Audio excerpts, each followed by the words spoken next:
I want to talk today about the word inversion. What does that word mean? Inversion, I've talked about a little bit before, but I want a video sort of just dedicated to that word. It's the idea of taking something and turning it on its head.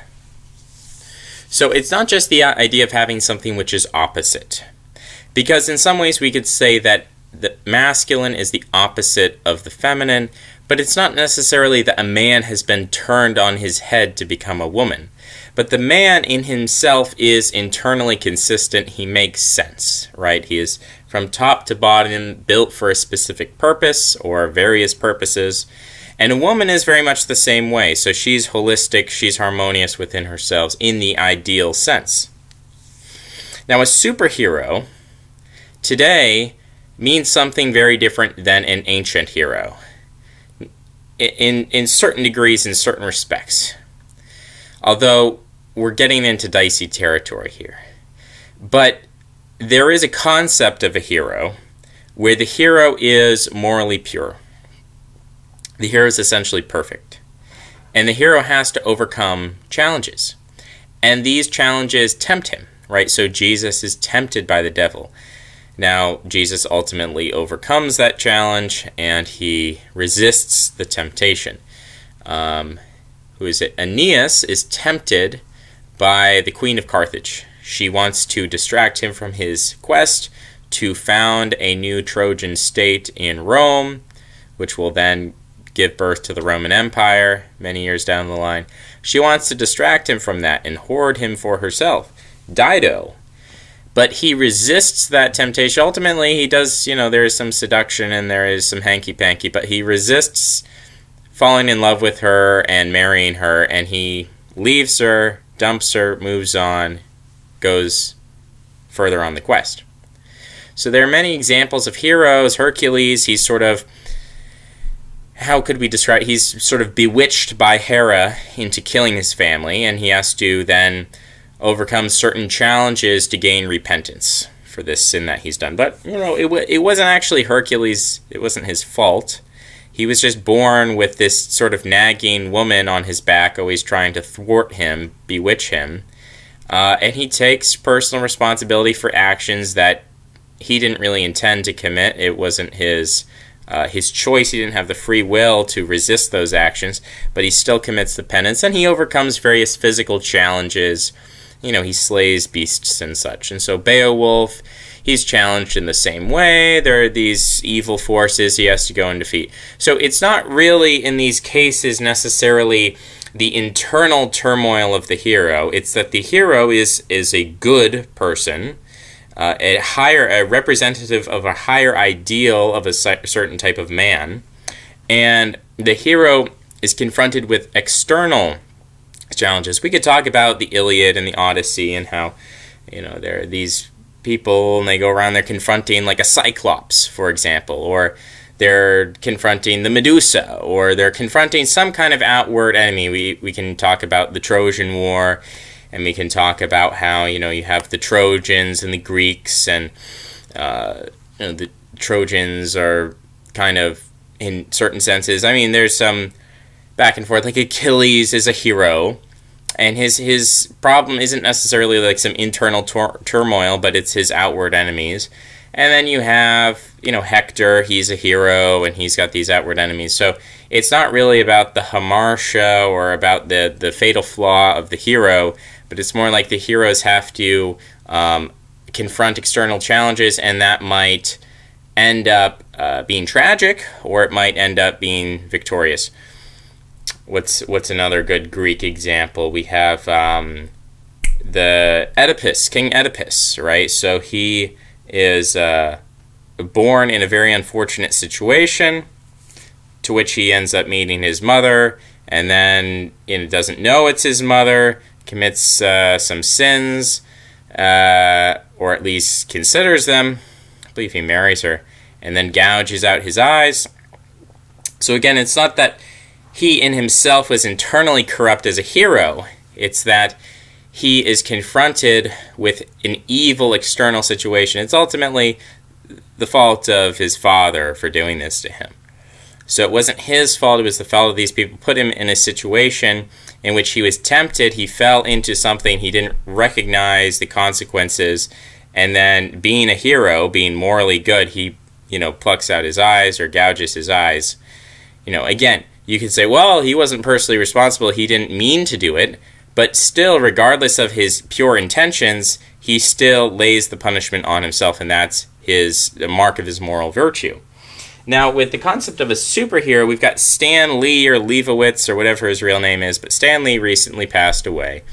And his whole thing, you read these biopics or eulogies for him, and it's all about how he turned the concept of a hero or superhero upside down, because previously, the Caped Crusader was this, again, kind of a classical hero, someone who's morally pure, who goes around fighting crime, and their challenges are mostly external.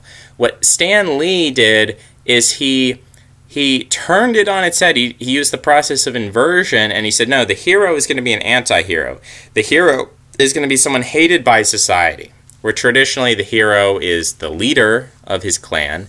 Now the hero is going to be hated by society. And the hero is going to have all these internal issues, and the enemies that he fights on the outside are really going to pale in comparison to his issues on the inside. So, Spider-Man's an orphan. The mass media doesn't like him. He's got this dual identity, as opposed to like Beowulf, Achilles, Hector. I mean, all the heroes I've mentioned, Hercules, none of them hide their identity. They are who they are. So we've got a Heideggerian view of the world where the good is being that which you are, being true to yourself, becoming who you are, being in harmony with your time, your place, your surroundings, your clan, your in-group, being within that thing in itself. Whereas the Stan Lee view of the world is like you have to sympathize, you have to empathize with the person who is hated by society. You have to sympathize, empathize with the anti-hero. Harry Potter is very much the same. I mean, Harry Potter is really part of the superhero genre in that sense. Harry Potter is someone who everybody hates, everyone's suspicious of, everyone likes him, and it's always for no good reason, right? The hatred of Harry Potter is always portrayed as he's blameless, he didn't do anything, there's nothing wrong with him, but for some reason he was put into this situation, people don't like him. For no reason at all, except for the circumstances of his birth and the suspicion around that. But it's really unwarranted, and he's really a good guy. But he's sort of thrust in this position of being a hero, but he's actually a really humble guy, and so there's all this back and forth going on there. Spider-Man's the same way. So that process of inversion, when we're talking about morality, storytelling, we're talking about mythology as is a formation not just of an ethos, but an ethnos. That the ethnos, or ethnoi, which I've been corrected about this before, the plural form, but in any case, and I know it's not ethnoi, but I think it's ethne. Now it's getting really ridiculous. It sounds like a dative to me. The thing about the ethnos, an ethnos comes from ethos. Now, not etymologically, but just in terms of sociological processes, comes from the ethos, comes from the mythos. If you change the mythos, you change the ethos, you change the ethnos. So, the German people are who they are today because of mythos, because of a narrative, because of a story about German history. Well, first we were the Germanic tribes, and then we had the Holy Roman Empire, and then we sort of had the Napoleonic conquest, and then we had the rise of Prussia, we had Austria-Hungary, and then finally we had the Second Reich, and then we had the Weimar period, and then we had the Third Reich, and then we had the Holocaust, and then we had the post-war period, and we had the Turkish guest migration, and then we had, the left-wing terrorism, and then we had, the relationship with Israel. So there's a whole storyline there that we can look at, and we can say, okay, that mythos, not meaning something false, but just meaning something, it is a narrative with an ethos encoded within that narrative. Like, I can give you an ethical code. I can say, don't steal, don't kill. I can give you 10 commandments. Or I could tell you a story, and I could say, there was a hero, and this hero was born in the village, and he was born of a certain noble bloodline. And then he encountered murderers and thieves, and he brought them to justice, and then he married the princess, and they continued the royal line. So already in that little short story I've told you, it's a mythos, right? It is a story encoded with ethical information. I could tell you another story. I could say, a boy went up the hill, he rolled down the hill, and then he went to bed. That's a story. There's no real ethical information encoded within it. But once I encode ethical information into a story, now what I have is basically a mythos. I have a story that tells you how to live your life, and it's not explicit. It's not, you know, and you can have both at the same time, right? You can have pure ethics, where you can say, here's the 10 Commandments, and then you can have applied ethics, which is sort of mythology, and saying, well, here's how ethics comes into play. Here's how it's represented in the real world in a fictional or true story. And that's your mythology of your ethnic group. And every ethnic group, as it identifies itself with mythologies. Not just, you can't simply have an ethical code, because humans are, you know, narrative-driven creatures. We view ourselves, our personality, our identity, that we are this person. Why? Because I remember, well, I don't remember being born, but I have a narrative that I was born, and I was a child, and I grew up, and now I'm an adult, and then I will become old, and then I will die. And that's a narrative of the life. And so, with language, we view everything through narratives, beginning, middle, and end. That's why theater is so important. That's why art is so important. And if you control art and you control theater, you control the mythology of ethnic groups, and you define the destiny of those ethnic groups. And so if you sell Hamilton, which is the story of America's founding but done with an all-black cast, that is a mythology that controls the destiny of ethnic groups in America. If your mythology is different, then you're going to get different results. So that's really the most important thing. I mean, all the stuff about the practical stuff, like the materialist stuff, like how can we acquire resources? The acquisition of resources, banking, moving money around, getting money, that is only power in the sense that having money allows you to change media narratives, which allow you to change mythological narratives, which changes the destiny of society. That's really, at the end of the day, the only way that money and power means anything beyond your own immediate hedonistic pleasure. Like, so you could have money, you could say, I'm not going to spend any time changing the media narrative, I'm just going to enjoy material pleasures and goods. Okay, that's fine, but that's not power in a relative sense, in a social sense.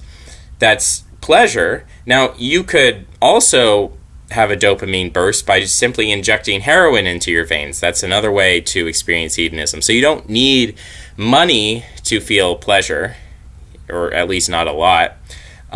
Really what you need money for is power, and really the way that you control people is through mythology, through narratives, through art, through theater.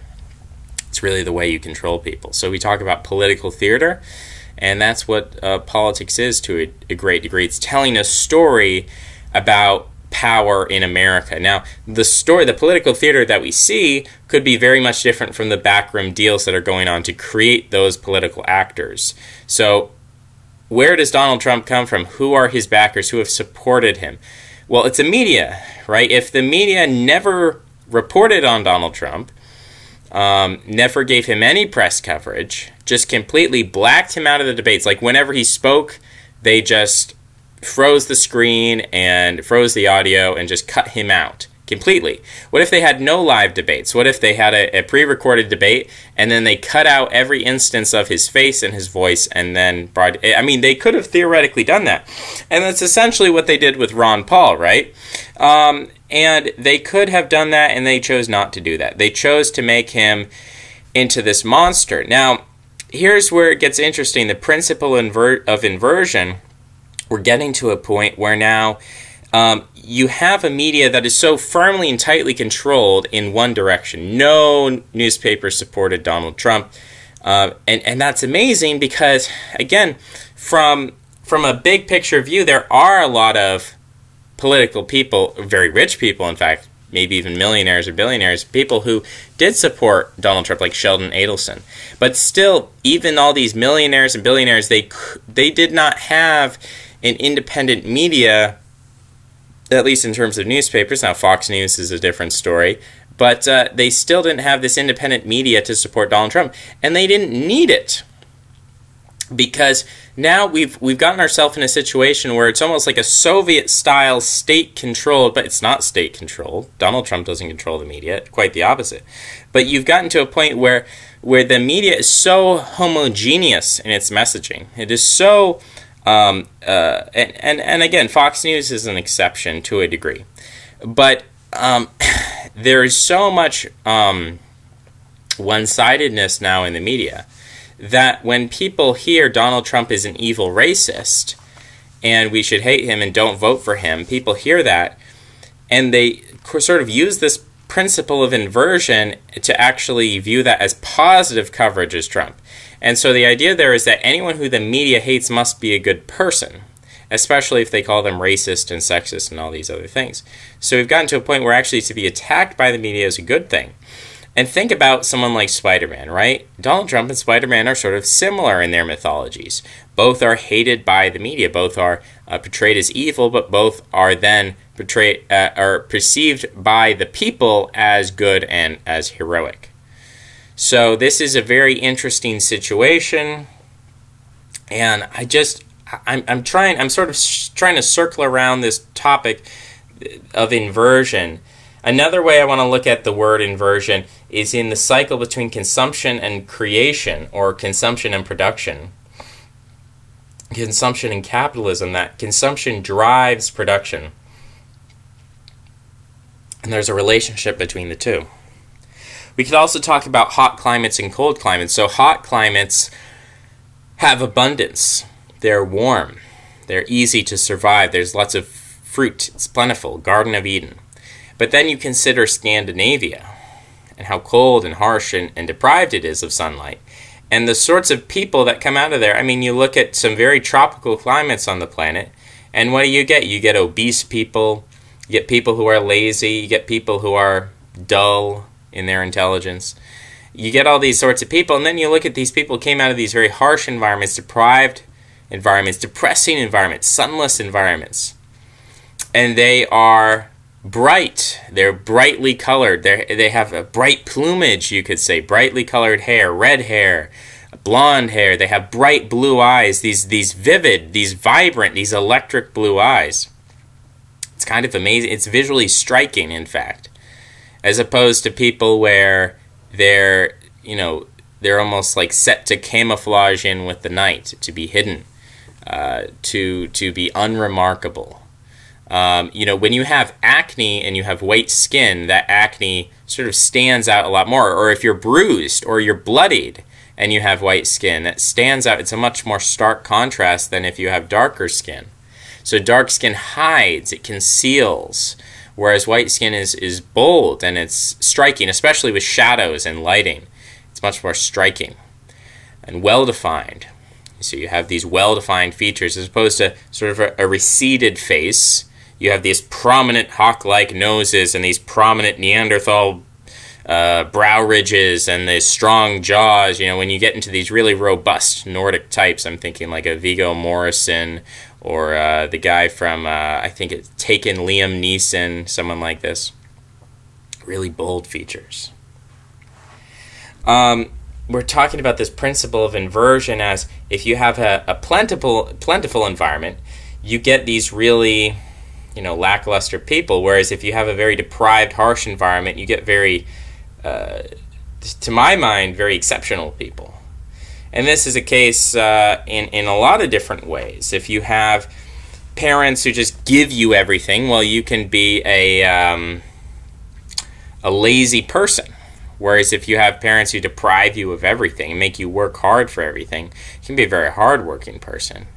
You see this very often with people who are given everything, people who are handed everything, people with these helicopter moms who control everything.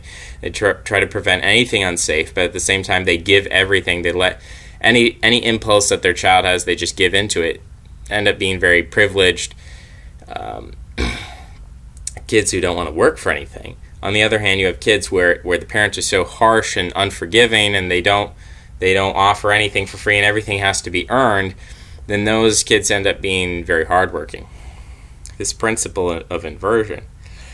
Now, I think the most interesting to me, even though he keeps saying the same thing over and over again, he doesn't change his tune, the most interesting commenter is this guy on my channel, where he just keeps talking about how, like, it's like an extreme form of Gnosticism, where everything that exists is bad and only nothingness is good. Now, there's a sense in which that makes sense to me as an extreme form of a life-death principle, where, and this is kind of the idea was the fascist cycle of history, where you have good times create weak men create bad times create good men create good times, and so on and so forth. But he's sort of taking it to an extreme, and he's saying that everything that, like, desire itself is bad. We're always desiring something, and this desire leads to the creation, it leads to consumption, it leads to consumerism. And so we always want things, we want material things, and then as a result, we're creating things, we're buying things, we're consuming things, so we're creating all these cheap plastic Chinese toys, and it's grotesque. And obese people are grotesque, and especially, you know, obese women in yoga pants and cheap plastic Chinese toys and dildos and pornography. And, you know, at some point you look at it all, and from a certain, again, from perhaps a perspective of someone who comes from an environment that's extremely deprived, extremely sunlight deprived, extremely resource scarce, you look at that and you think that cornucopia of materialism, it's disgusting, it's overflowing, it's past the point of overflowing. And you see something disgusting in it, and you wonder if there isn't something beautiful in simplicity, something beautiful in nothingness and stillness, and the stillness of a winter day of an underpopulated land with no people, just a white landscape. Is there something beautiful about that? And that's the mindset of a particular kind of people molded by a particular kind of environment. So, I mean, you talk about this principle of inversion, and I always seem to be circling around it, and I wish I could somehow, you know, figure out really or pinpoint exactly what I mean here, and the best thing I can do to describe it, and I'm just trying to see if I have some notes here, is something like you have a purity of form, like the pure circle. Circle is a pure form, purely symmetric in all directions, whereas inversion would be something, it wouldn't be, what would the opposite of circle be? Well, there is no necessary opposite. It wouldn't be a square, because a square also has its own perfection. But inversion is taking that circle and making a little smudge or something. It's subverting your expectations. And we kind of have to ask, what's the core of this? So it's not about building it, like we could say that a circle is like a natural kind, and that a square is a natural kind, or that it's a philosophical idea or a mathematical idea, the ideal of the circle, the ideal of the square. But then something like abstract art tries to always somehow subvert that or get away from ideal forms. Like we talk about the ideal form of the human body. And this is something you see in classical sculpture, neoclassical sculpture, the ideal form of the human body. How often do we see that now? And how is the ideal body portrayed? And in what context is it portrayed? And are we looking at it as for the beauty of the form itself, or are we looking at it as some kind of call to action? I think there's a huge difference between the erotic body and the aesthetic body. So if you look at, again, prior to the 1600s or something, there's really no such thing as erotic art from my perspective. Now you can say, oh, well, there was pornography in ancient Egypt. Well, okay. But I'm sure if you showed this so-called ancient Egyptian pornography to a 14-year-old boy, you wouldn't get a rise out of him, or really any men, right? So there is a distinct quality of erotic art that on some level it has to be realistic enough to be a simulacrum for real people. But then it also has to be there has to be some kind of implied action, this implied lust, this implied desire. And so when we talk about erotic art, we're talking about an unfulfilled desire, an implied desire that either there's the implication that either, like men looking at pictures of women, there's either the implication there that the woman wants you or that you want the woman. Whereas in something like, take the bust of Cleopatra or something, there's a beauty to the form of Cleopatra. But no one's really looking at that and seeing some kind of implication that Cleopatra is lusting after the male audience, or the male audience is lusting after Cleopatra. Something very different in erotic art. And it's something that it's difficult to find in ancient art, classical art, neoclassical, Renaissance. It's difficult to find. Where do you find? Because they had a high degree of realism. Like, there was a high degree of realism in the 1600s where they could have been making very realistic pornography. They weren't. They weren't doing that. Now, of course, there's good reason. They were Christian moralists and so on, but you just don't find it. The idea that people would be, that they would be competent enough artistically to portray something realistically, but that they would also be willing to do it in a vulgar way, just didn't happen. And then you have the rise of photography in the 1800s, and then you start to get this underground pornography industry and nude photos. And so you look at that today, and no one, it's very interesting, there's something psychological going on here. Obviously someone at the time is willing to pay for these nude photos. But I think it was more for the quality of the fact that they were obscene was exciting. The fact that they were forbidden and taboo.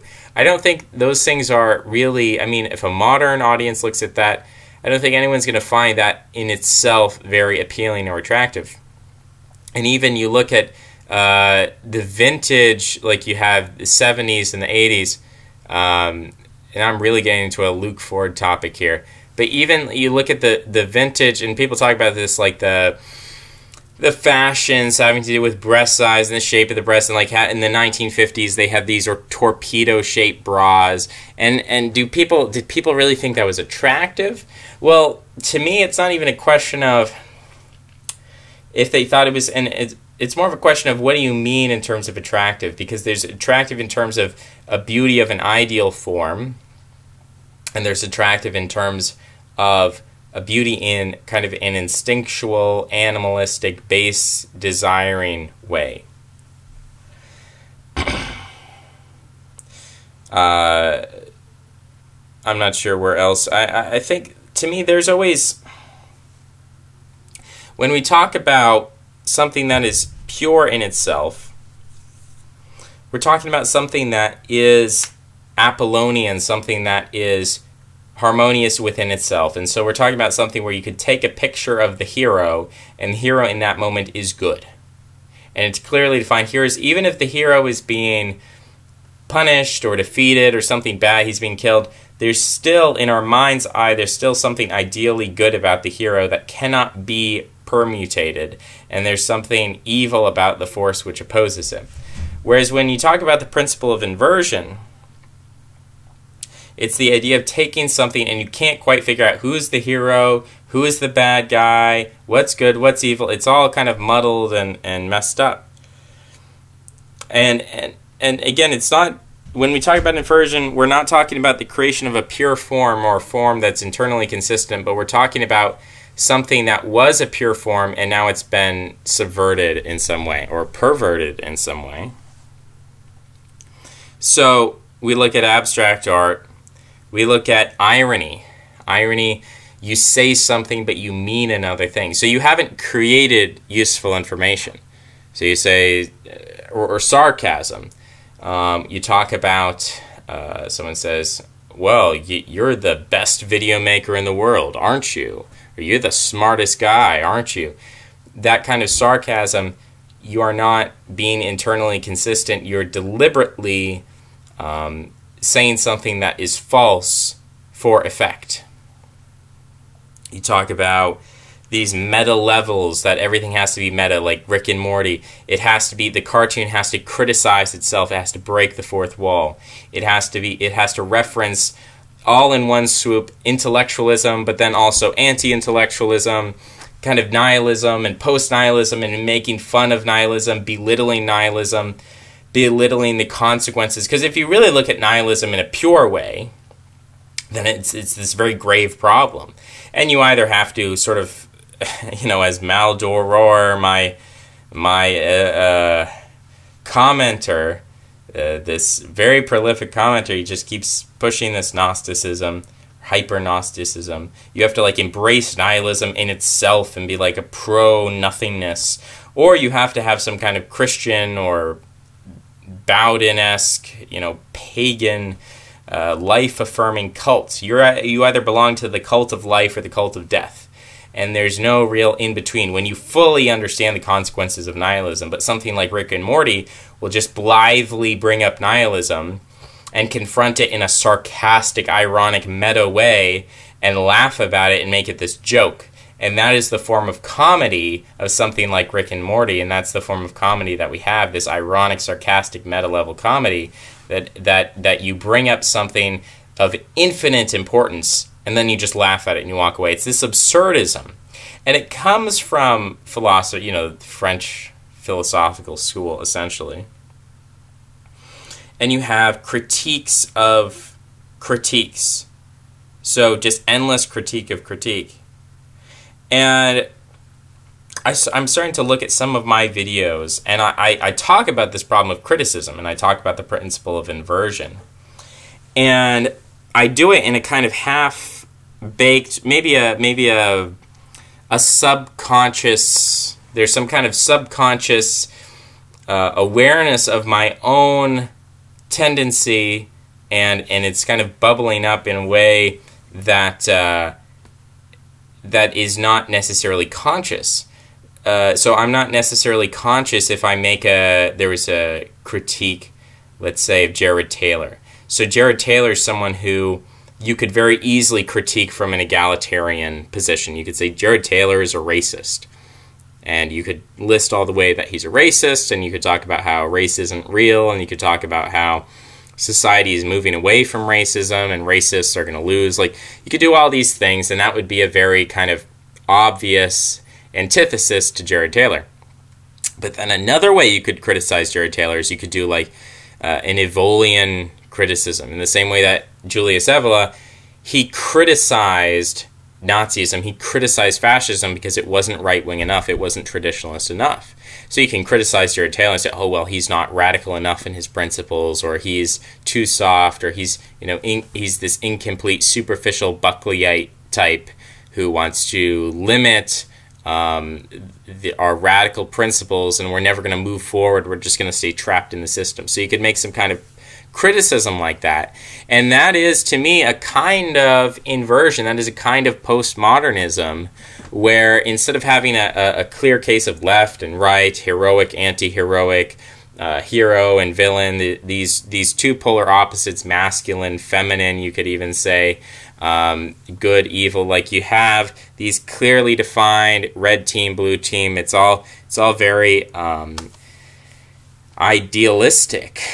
in its presentation, instead saying something, well, you have the left and you have the right, but then you have the alternative right, and you have, today we're gonna critique the alt-right using its own principles and things like this. So I've done that, and what I found is that I've sort of sleepwalked into this formula of inversion because it is successful, because it creates responses. When I critique so Jared Taylor, his whole American Renaissance is about critiquing the dominant morality of American society. So he says, American society is the thesis, I'm the antithesis.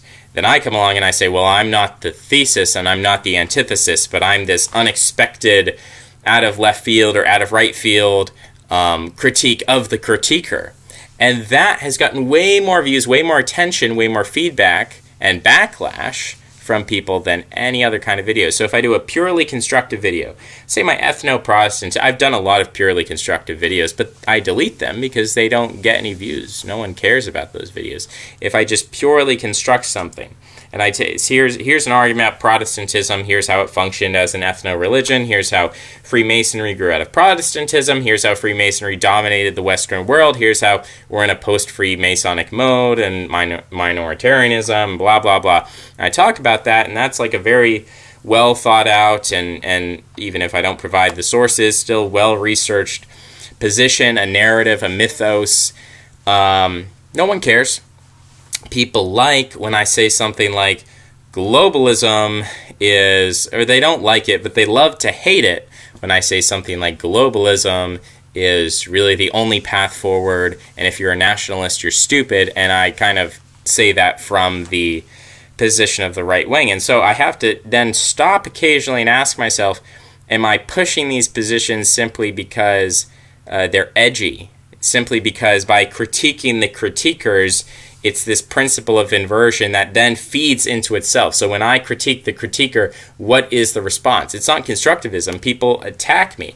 And the times when I get comments and responses from people, it's not when I have a good video. I mean, I could have a video where 10 people leave a like, but none of those 10 people who left a like, who liked the video, enjoyed it, who watched it, none of them want to leave a comment, because what do you leave? They say, well, I agree with every point you make. Good job. I mean, no one wants to make a comment like that because it feels kind of stupid. It feels kind of clownish. I mean, you feel like a court jester or something, or a sycophant. No one likes to drone on and on about how much they like something. That's kind of a very feminine act of subservience. So people don't like to do that. They'll sort of leave a thumbs up and then go on. But when someone doesn't like something, they cannot resist commenting and generating views for the video. They cannot resist telling me how stupid I am. They cannot resist critiquing. So it's a very interesting thing here that we're operating within this context where if you want to be successful, to be purely productive, to be purely constructive, is always going to get you less views than the person who is the squeaky wheel, the person who critiques the critiquers, the person who uses the principle of inversion, who subverts your perspective, who is always fighting with the fighters and coming with a new view, a new spin, a new blotch on the circle, right? Coming in with that new sort of subversion of expectations. That's what gets the views. That's what draws people in, and people want to fight it, people want to critique it, and that just drives up the maelstrom more. It's like social drama, e-celeb drama, all this stuff. That is where the views are to be had, and the viewership is control of the narrative. Control of the narrative is money, it's power. So it's very interesting to take, and of course this whole meta-analysis of my own videos is itself a kind of inversion, perhaps. I guess the last person I wanted to talk about was Anton LaVey and his Satanism, how it was an inversion of Christianity, and how you have various authors throughout time who try to take principles as they see it in the mainstream and just invert them. So monarchy becomes democracy, theism becomes atheism, nationalism becomes humanism, traditionalism becomes transhumanism, and we can kind of go on the list. Patriarchy becomes feminism. There's all these inversions. I think that's all I'm going to say today on the topic of inversion. I'd like your contributions to this theory of inversion. where does it come from, and what is the deeper, minoritarian root of it. I could go on and on about that, but maybe that'll be another video. So, until next time, take care. Bye-bye.